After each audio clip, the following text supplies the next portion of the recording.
بعد أعوذ بالله السميع العليم من الشيطان الرجيم من همزه ونفخه ونفثه يا أيها الذين آمنوا اتقوا الله حق تقاته ولا تموتن إلا وأنتم مسلمون أما بعد اللهم إنا نسألك علما نافعا ونعوذ بك من علم لا ينفع يا حي يا قيوم برحمتك نستغيث أصلح لنا شأننا كله ولا تكلنا إلى أنفسنا طرفة عين.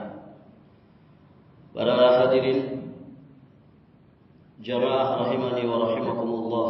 Alhamdulillah, pada kesempatan yang berbahagia ini kita manfaatkan waktu kita dengan sebaik-baiknya untuk mengharapkan ridha Allah Subhanahu wa taala dengan berusaha duduk barang sesaat untuk kita sama-sama tafaqquh fiddin, berusaha mempelajari dan memahami agama ini dengan sebaik-baiknya.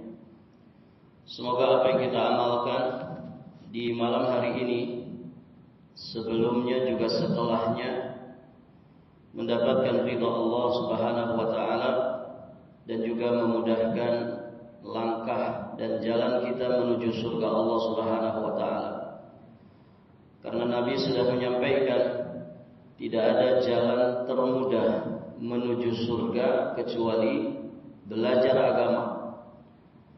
Kata Nabi sallallahu alaihi wasallam, "Man salaka tariqan yaltamisu fihi 'ilman sahalallahu lahu bihi tariqan ilal jannah." Barang siapa yang menempuh satu perjalanan dalam rangka dia mempelajari agamanya, maka Allah Subhanahu wa taala akan mudahkan baginya jalan menuju ke surga. Salah satu penjelasan hadis ini, para ulama menegaskan bahwa siapa yang mencari jalan lain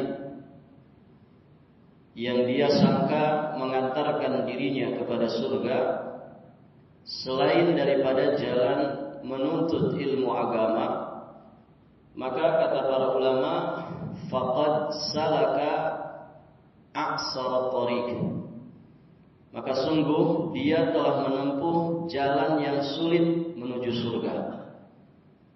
Mengapa? Karena Nabi sudah menegaskan jalan mudah menuju surga itu belajar agama. Namun para hadirin jamaah yang dirahmati Allah, sangat disayangkan peminat belajar agama itu tidak banyak. Begitu ya.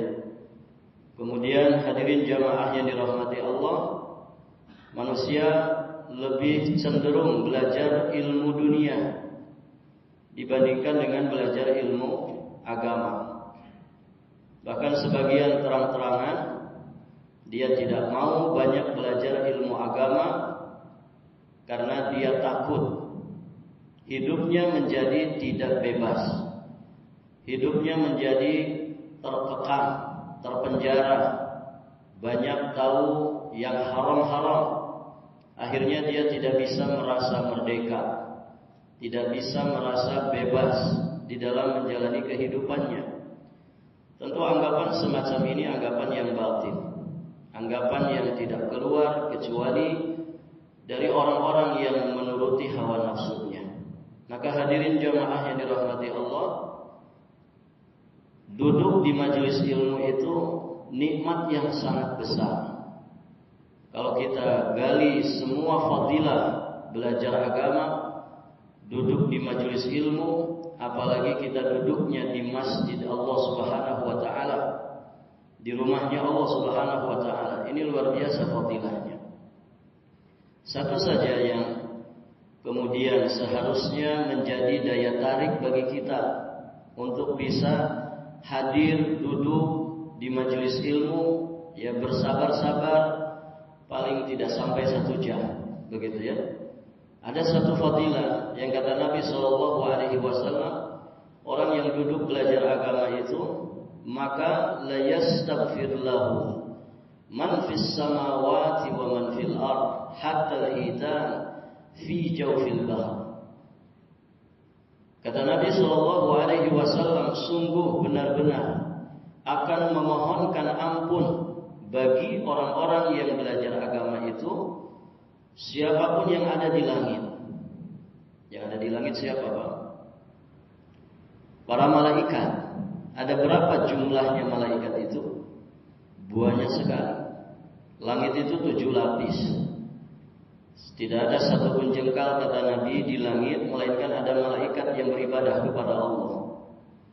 Nabi ketika menjelaskan neraka Jahannam yang punya sab'u alfi zimamim, ada 70.000 tali kekang. Ini kita bicara neraka. Jahannam itu kata Nabi Shallallahu Alaihi Wasallam memiliki 70.000 tali kekang. Yang 70.000 tali kekang ini masing-masingnya ditarik oleh 70.000 malaikat. 70.000 tali kekang, masing-masing tali kekang ini ditarik oleh 70.000 malaikat. Jadi ada berapa malaikat itu? Nggak ada kalkulator. 70.000 kali 70.000 berapa, Pak? 4 miliar 900 juta. Itu yang di neraka Jahannam. Malaikat-malaikat yang ditugaskan menjaga neraka. Masya Allah, banyak sekali malaikat itu. Nah, malaikat itu kan penduduk langit. Penduduk langit, entah berapa jumlah mereka. Kalau kemudian mendoakan ampunan untuk kita, Masya Allah, kita didoakan oleh banyak malaikat. Ditambah lagi, malaikat itu makhluk yang tidak maksiat. La ya'sunallaha ma amarahum wa yaf'aluna ma yu'marun. Ya, mereka tidak pernah durhaka terhadap apapun yang Allah perintahkan kepada mereka, dan mereka selalu tunduk patuh melaksanakan apapun yang diperintahkan kepada mereka.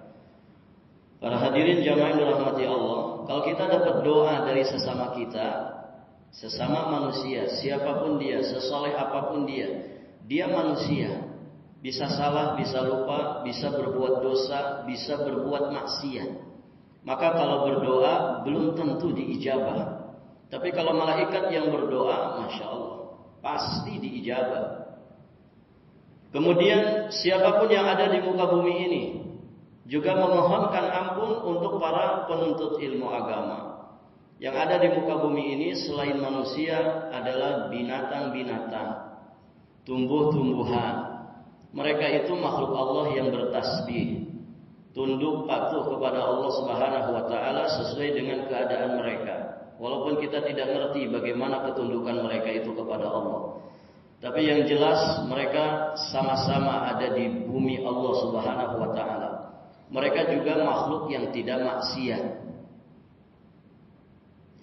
Ada nggak binatang yang ditangkap KPK gitu, Pak? Tidak ada. Binatang itu makhluk Allah yang tidak bermaksiat. Kalaupun ada yang bermaksiat, mereka hewan. Mereka binatang, bukan orang yang mukallaf. Tumbuh-tumbuhan juga demikian. Hadirin jamaah yang dirahmati Allah, kalau mereka mendoakan kita, maka doanya insya Allah mustajab. Ditambah lagi kata Nabi, hatta hitan fi jawfil bahr. Sampai-sampai ikan-ikan di lautan sana, mereka juga memohonkan ampunan. Ada berapa jumlah ikan di lautan? Ini mesti kita imani, bahwa ternyata ikan-ikan di lautan memohonkan ampunan untuk orang-orang yang belajar agama. Masya Allah, ikan juga sama, makhluk Allah yang tidak bermaksiat, makhluk Allah yang tidak berdosa. Dari dulu nelayan nangkepin ikan tidak pernah habis. Daratan dengan lautan itu lebih luas lautan. Maka jelas penduduk laut itu lebih banyak daripada penduduk daratan. Jumlahnya banyak, kemudian mereka makhluk yang tidak berdosa. Kalau mendoakan kita, tentu ada harapan besar. Doa-doa mereka itu diijabah oleh Allah Subhanahu wa taala. Apalagi doanya ampunan. memintakan ampun untuk kita. Hadirin jamaah yang dirahmati Allah, siapa orangnya yang tidak butuh ampunan Allah? Semua kita butuh ampunan Allah. Orang itu masuk surga, itu gambaran kesalahan-kesalahan dan dosa-dosanya diampuni oleh Allah. Bukan karena tanpa dosa. Ya, ada nabi dan rasul. Mereka masing-masing punya kesalahan. Ya, walaupun hadirin jamaah yang dirahmati Allah, mereka orang-orang yang maksum. Ya, setiap kali melakukan kesalahan langsung kemudian ada teguran. Hadirin jamaah yang dirahmati Allah, kesalahan mereka bukan kesalahan yang fatal, tapi tetap saja mereka manusia. Sampai Nabi pun kan mengatakan, aku pun masuk surga karena rahmat Allah Subhanahu wa ta'ala. Jadi doa ampunan ini doa yang sangat-sangat kita butuhkan. Nah, salah satu di antara wasilah untuk kita bisa mendapatkan ampunan dari Allah Subhanahu wa ta'ala adalah dengan kita duduk barang sesaat, bersabar-sabar untuk mempelajari agama ini dengan sebaik-baiknya. Maka Nabi mengatakan, qumu maghfuran lakum, beranjaklah kalian dari majelis ilmu, maghfuran lakum, dalam keadaan dosa-dosa kalian diampuni oleh Allah Subhanahu wa ta'ala. Hadirin jamaah yang dirahmati Allah, kalau belajar agama itu fadilahnya hanya ini saja, seharusnya itu sudah cukup menjadi daya tarik bagi kita orang-orang yang punya iman untuk lebih maksimal, bersemangat, bersungguh-sungguh belajar agama ini dengan sebaik-baiknya. Hadirin jamaah yang dirahmati Allah, pada kesempatan ini sedikit kita ingin membahas apa yang disampaikan oleh Nabi Shallallahu Alaihi Wasallam di dalam sabdanya, disebutkan oleh Imam At-Tirmidzi di dalam kitab Sunannya, dan beliau menyatakan derajat hadis ini hasan sahih. An Abi Muhammadin Fadalah bin Ubaid al-Ansari radhiyallahu anhu annahu sami'a Rasulullah sallallahu alaihi wasallam yaqulu tuba liman hudiya ilal Islam wa kana aishuhu kafafan wa qana'a. Kata Nabi sallallahu alaihi wasallam, tuba ada dua makna kalimat tuba ini. Pertama, tuba itu syajaratun fil jannah, sebuah pohon yang ada di surga Allah Subhanahu wa ta'ala. Jadi kalau orang dikatakan mendapatkan tuba, berarti dia ada di surga. Sama saja dia mendapatkan surga Allah Subhanahu wa ta'ala. Sebagian mengatakan bahwa tuba itu maksudnya adalah kebahagiaan, keberuntungan yang tidak ada batasan dan ujungnya. Nah, kata Nabi sallallahu alaihi wasallam, tuba liman hudiya ilal Islam. Tuba bagi orang-orang yang diberi hidayah, bagi orang yang mendapatkan petunjuk untuk memeluk dinul Islam. Wa kana aishuhu kafafan, dan dia diberi rezeki yang cukup. Rezeki yang cukup. Wa qana'a, dan dia diberi nikmat berupa qanaah. Qanaah itu ridha bima qassamahu Allah Ta'ala. Ridha terhadap jatah dari pemberian Allah Subhanahu wa Ta'ala. Jadi hati yang lapang, hati yang merasa puas dengan jatah nikmat yang Allah Subhanahu wa Ta'ala berikan kepada dirinya, itulah yang disebut dengan qanaah. Hadirin jamaah yang dirahmati Allah Subhanahu wa Ta'ala,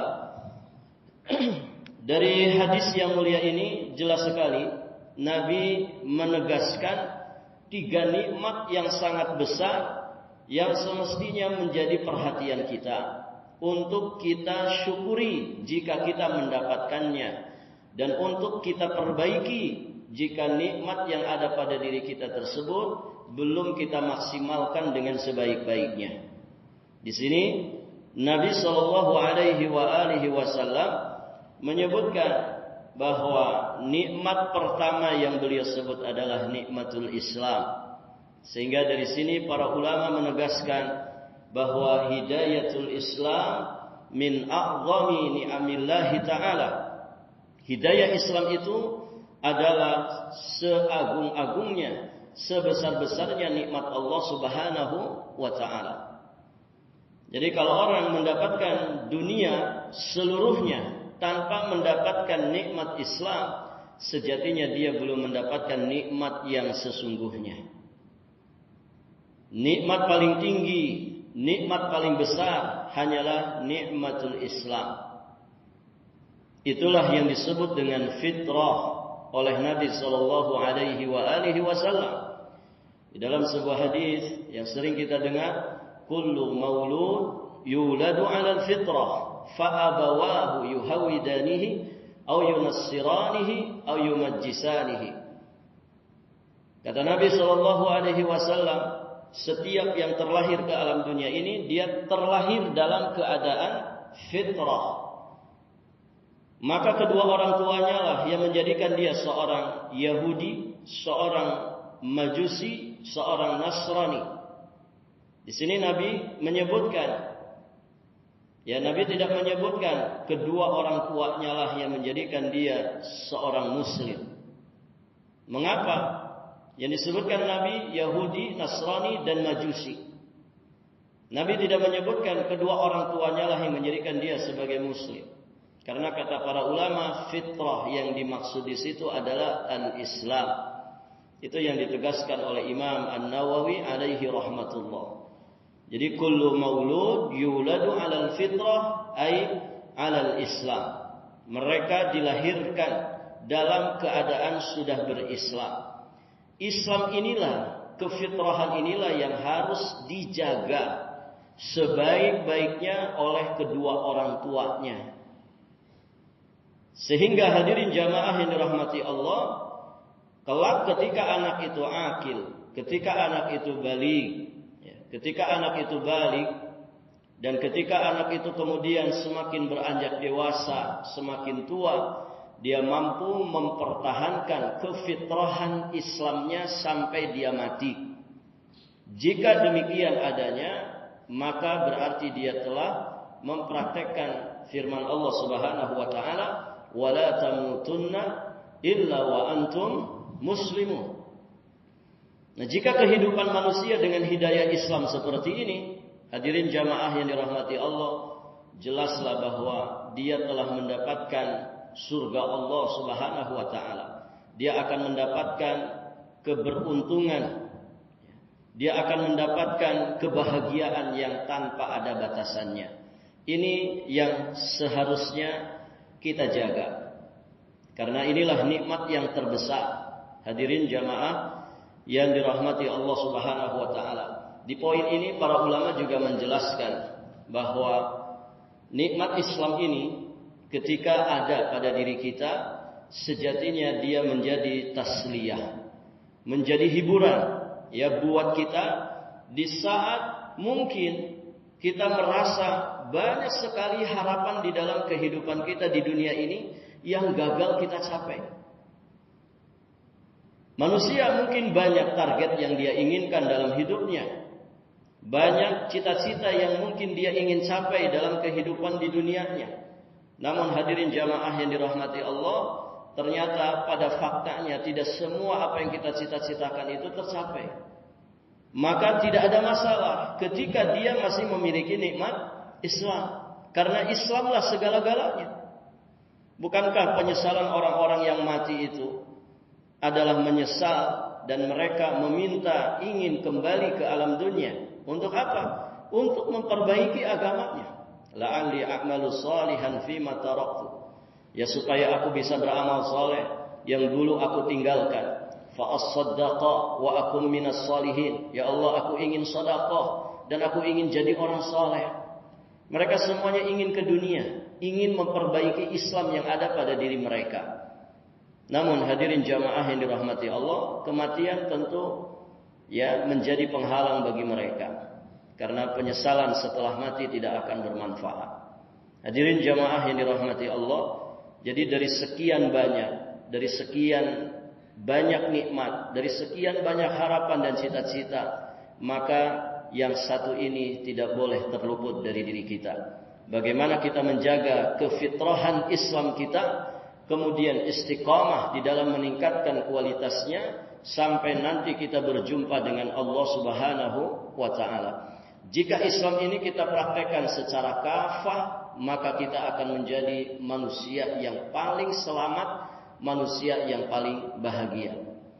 Kemudian yang berikutnya, Nabi Shallallahu Alaihi Wasallam ya juga menegaskan di sini di antara nikmat yang besar itu adalah wa kana aishuhu kafafan, dan dia diberi rezeki oleh Allah Subhanahu wa taala dengan kadar yang cukup.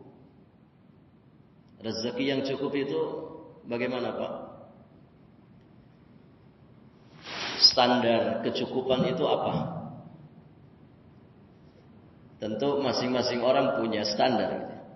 Ada orang gajinya sudah puluhan juta, belum juga merasa cukup. Begitu kan? Ada yang pernah curhat gitu. Pekerjaannya sama seperti bapak-bapak. Dia 2 minggu kerja, gajinya itu $6.000. Tahun itu ya, mungkin dolar ketika 10.000. $6.000 itu kan berapa? Kalau 10.000 berarti kan 60 juta, Pak. 60 juta. 2 minggu kerja, gajinya 60 juta. Dia curhat ke imam masjid di lokasi itu. Imam masjid itu yang cerita ke saya. Jadi curhat. Kenapa curhat? Ya, dia mencurhatkan keadaan dirinya. Ternyata dia nggak bahagia, Pak. Loh, terus kenapa? Ya, si imam masjidnya saya sampai kaget. Loh, Bapak ini kan di sini kepala, artinya jabatannya tinggi. Gaji Bapak juga gede, begitu kan? Iya Ustaz, saya $6.000 ya, per 2 minggu. Kenapa? Ternyata gaji sedemikian besarnya yang bagi sebagian kalangan dapat duit segitu itu mungkin bisa tahunan, Pak. Atau bahkan dia nabung puluhan tahun. Dia cuma 2 minggu kerja. Ternyata tidak cukup 1 bulan. Minus terus. Minus Ustaz. Kok bisa, Pak? Iya. Dia cerita akhirnya. Bagaimana punya diuji dengan anak yang hobinya hobi mahal-mahal begitu ya. Istrinya yang kata orang cewek matre ya. Jadi uang sedemikian besar itu nggak cukup, minus terus. Hadirin jamaah yang dirahmati Allah, maka di sini kita mesti paham ini. Sebetulnya standar kecukupan ini apa? Yang dikatakan aishuhu kafafan. Kalau kemudian yang dipakai adalah standar kita, ya tentu pasti standarnya beda-beda. Buktinya tadi, ya gaji 60 juta 2 minggu, tidak cukup 1 bulan. Minus. Padahal mungkin bagi jutaan manusia itu gaji yang luar biasa. Sangat-sangat cukup. Nah jadi, apa yang dimaksud dengan kecukupan di sini? Hadirin jamaah yang dirahmati Allah, Nabi pernah menjelaskan ya, dalam sebuah hadis, man asbaha minkum aminan fi sirbih mu'afan fi jasadih indahu qutu yaumi faka'annama hizat lahu dunya bihadzafiriha. Kata Nabi SAW, barang siapa yang bangun di pagi hari dalam keadaan aman di tengah-tengah keluarganya dan juga lingkungannya. Kita aman gak, Pak? Di keluarga kita aman gak? Di keluarga saja, jangan lingkungan. Walaupun banyak di media berita akan ada mega trust. Sudah, kita tawakal saja kepada Allah. Gitu ya. Kita lingkup kecil dulu ini. Lingkungan keluarga, aman tidak? Aman itu kan ada aman hissiyah, maknawiyah gitu. Kalau rumah tangga sedang cekcok, berarti aman gak ini? Nggak aman. Walaupun banyak duit, tapi sedang musuhan sama istri, sama anak sendiri nggak akur. Na'udzubillah, ini nggak aman. Nah, kata Nabi, kalau ada orang di pagi hari dia dalam keadaan aman di tengah-tengah keluarganya, di tengah-tengah lingkungannya, aman baik hisian ataupun maknawiyan. Kemudian yang kedua, mu'afan fi jasadih, sehat jasadnya. Sehat jasadnya. Pada sehat gak ini Pak? Anak kecil di zaman sekarang banyak yang sudah gagal ginjal. Nas'alullah al-afwa wal-afiyah wassalam. Kesehatan itu mahalnya luar biasa. Ada orang punya duit banyak, tapi sakit-sakitan. Ini kan ada sesuatu yang kurang. Jadi Masya Allah, sehat itu luar biasa. Disebut oleh Nabi. Bangun di pagi hari, nggak ada yang kerasa badannya, nggak pegel, nggak senat-senut, nggak kram, nggak kebas. Pokoknya bangun dalam keadaan normal, sehat jasadnya. Kemudian apa kata Nabi? Indahu qutu yaumi. Dia punya bekal. Dia punya bekal untuk hari itu. Punya bekal untuk hari itu. Bekal untuk satu hari. Satu hari paling banter orang makan 3 kali, kan begitu. Kalau dia punya bekal untuk satu hari, kemudian sehat jasadnya, aman di tengah-tengah lingkungan keluarganya, maka kata Nabi apa?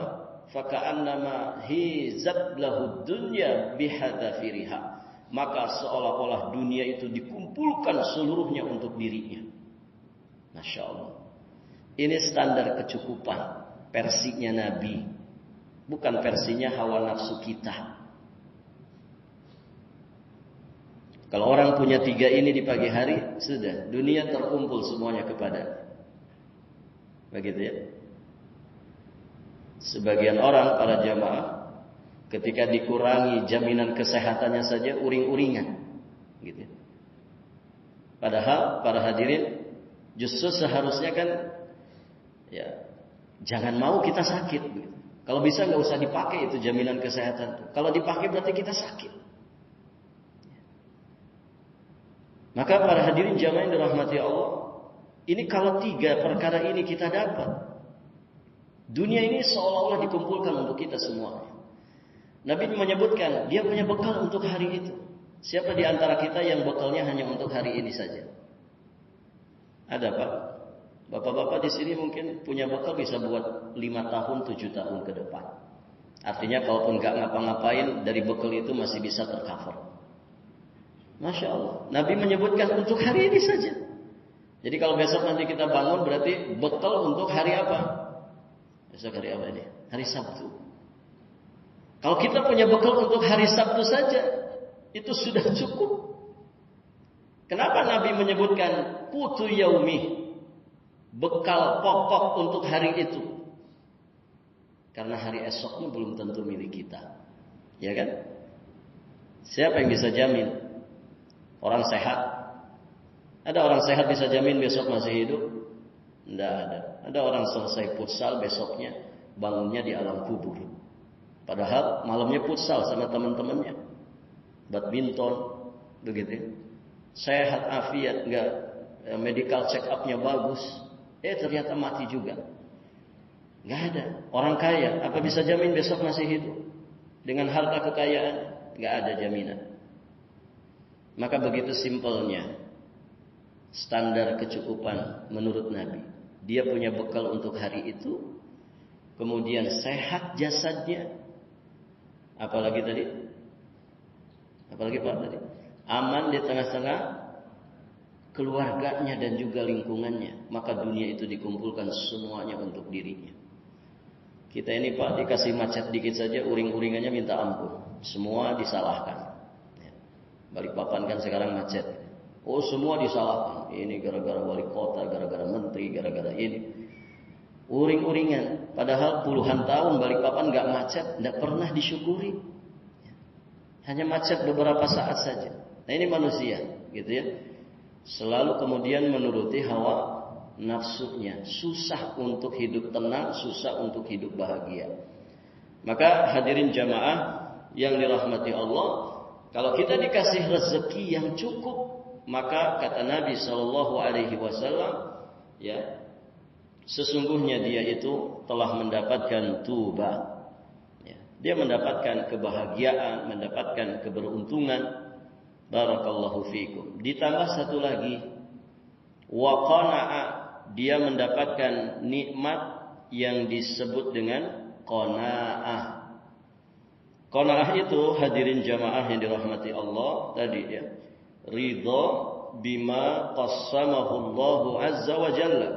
Ridha dengan jatah pemberian dari Allah Subhanahu wa taala. Dari sini kita memahami faktor kunci keberuntungan hidup bukan hanya pada memiliki harta yang berlimpah. Tapi ternyata kunci bahagianya bukan pada hartanya sebetulnya. Kunci bahagianya itu ada pada qanaahnya hati dia. Ada rasa puas, ada rasa ridho, rela dengan jatah pemberian dari Allah Subhanahu wa taala. Dia merasa puas dengan rezeki yang Allah Subhanahu wa taala bagikan untuk dirinya. Maka hadirin jamaah yang dirahmati Allah, di sini kita bukan berarti menafikan manfaat harta yang banyak. Karena sejatinya di dalam Islam tidak mengapa kita jadi orang yang dikatakan hartawan. La ba'sa bil ghina liman ittaqa.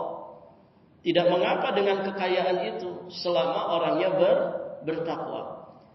Jadi qanaah itu bukan menafikan manfaat dari berharta yang banyak. Karena ternyata dengan harta yang banyak bagi seorang mukmin muttaqin, sesungguhnya hartanya itu akan menjadi pendukung bagi dirinya di dalam meningkatkan peribadatannya kepada Allah Subhanahu wa taala. Namun yang ingin ditekankan, poin yang ditekankan berdasarkan hadis tersebut, bahwa letak kebahagiaan tidak harus dengan memiliki harta. Kasihan dong orang miskin kalau kebahagiaan itu hanya di harta, dia nggak bisa bahagia. Kalau kebahagiaan itu adanya di pangkat, jabatan, kedudukan, kasihan dong rakyat jelata nggak bisa bahagia. Begitu kan? Maka letaknya kebahagiaan tidak dengan harus memiliki harta, pangkat, dan juga jabatan. Tetapi kunci kebahagiaan itu adalah qanaah. Qanaah. Makanya ada kalamnya Syekh Ali At-Tantawi alaihi rahmatullah. Di dalam kitabnya Fusul Istima'iyah disampaikan tentang famahiyas sa'adah. Sebetulnya apa sih hakikat dari kebahagiaan itu? Maka beliau menyampaikan jawabannya. As-sa'adatu ta'ti min dakhilin nafsi. Namanya kebahagiaan itu datang dari dalam jiwa manusia itu sendiri. Dakhil itu berarti dalaman kita ini. Jadi kunci kebahagiaan itu ada di dalam diri kita sendiri. Ta'ti min dakhilin nafsi. La ta'ti min kharij. Kebahagiaan tidak datang dari apa yang di luar diri kita. Aqulu lakum, maka aku katakan kepada kalian tentang kebahagiaan dalam satu kalimat saja. Apa kata beliau? As-sa'adatu hiya ridha. Yang namanya hakikat kebahagiaan, kunci kebahagiaan itu adalah ridha. Ridha. Merasa rela, merasa puas, merasa ridha dengan jatah yang Allah Subhanahu wa taala berikan kepada kita. Tidak semua bisa kita kuasai, hadirin jamaah. Tidak semua bisa kita miliki. Walaupun ada orang mengatakan rumput tetangga selalu lebih hijau, gitu ya. Ada orang punya istri, ketika dia enggak meridai, tidak rela, tidak merasa puas dengan istrinya, maka istri orang akan dia lirik. Ya kan? Ketika ada orang punya satu penghasilan, satu usaha, kalau dia tidak ridho, maka hadirin jamaah yang dirahmati Allah, berat bagi dirinya untuk bisa bersyukur atas rezeki yang Allah berikan. Maka satu kalimat saja, inti kunci kebahagiaan itu adalah ridha. Fa idza aradtum an takunu su'ada fardhu. Jika kalian menginginkan yang namanya kebahagiaan, maka jadilah orang yang ridha. Ridha dengan apapun yang Allah telah jatahkan untuk diri kita. Idza radita fa anta sa'id. Jika kamu ridha, maka kamu jadi orang yang bahagia. Wa kullama zadat talabatuka naqasat sa'adatuka. Namun ketika tuntutanmu semakin banyak, maka sebanyak itu pula berkurangnya kebahagiaanmu. Para jamaah, pernah membandingkan enggak orang desa dengan orang kota? Pernah, Pak? Kira-kira lebih damai, lebih tenang mana hidupnya? Orang desa kan? Ini sekilas saja gambaran. Orang desa itu kenapa bisa damai, tenang hidupnya? Kira-kira apa? Iya, karena mereka enggak banyak punya target, enggak banyak punya keinginan. Mereka bisa bahagia ya, dengan sesuatu yang sederhana. Begitu kan? Ada orang lagi nongkrong, ngopi, kemudian makan sanggar pisang. Ada orang mau kerja, gitu ya. Kamu itu pemalas, begitu. Ngapain duduk terus? Ayo bekerja, cari uang, begitu kan? Terus dia bilang, ya, buat apa cari uang? Ya biar bisa makan. Alhamdulillah saya sudah makan, dia sudah makan juga. Gitu. Istri saya sudah makan. Anak-anak saya sudah makan. Ya biar bisa nabung. Terus kalau bisa nabung gimana? Nanti kamu bahagia. Punya harta banyak. Begitu kan? Loh, saya sekarang sudah bahagia. Ngapain nunggu banyak duit? Sekarang saya sudah bahagia. Begitu. Kenapa harus nunggu bekerja keras dulu, nabung dulu, invest dulu, barakallahu fikum, baru nanti setelah terkumpul semuanya, dia baru akan bahagia. Loh, saya dari sekarang sudah bahagia. Ini buktinya saya bahagia. Ngopi di sini sanggar pisang, gitu. Masya Allah.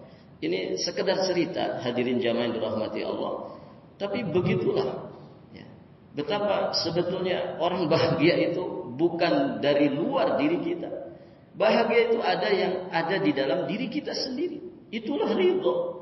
Merasa puas dengan jatah pemberian dari Allah Subhanahu wa ta'ala. Ustaz, kalau begitu kita harus malas-malasan. Bukan juga begitu. Tetap ikhtiar. Kita bekerja, kita berusaha mencari nafkah. Ini dalam Islam kita sangat-sangat didorong, sangat dimotivasi. Namun yang jadi masalah, hadirin jamaah yang dirahmati Allah, iringi semua itu dengan ridhonya hati kita, qanaahnya hati kita. Karena di situ sumber kebahagiaan. Bukan di hartanya, bukan di pangkatnya, bukan di jabatannya, tapi ada di dalam diri kita semua. Maka di sini ada poin penting terakhir. Bedakan antara dua hal. Ada kunci kebahagiaan, ada faktor pendukung hidup bahagia.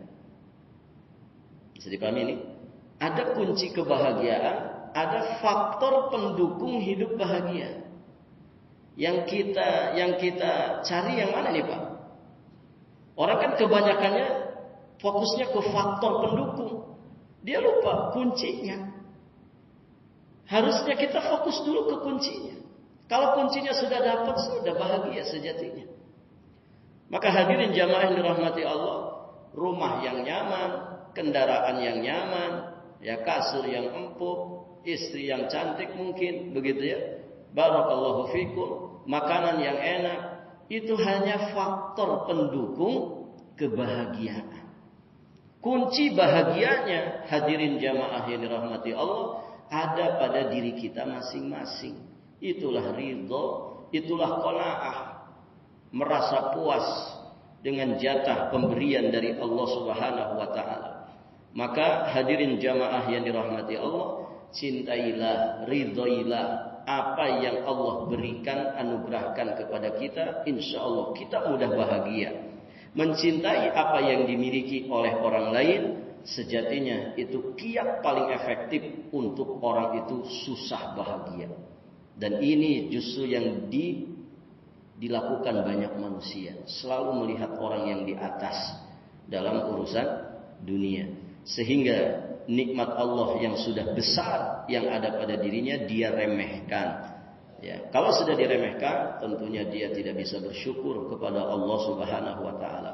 Kalau orang tidak bersyukur, selama-lamanya dia tidak akan bisa menjadi orang yang bahagia.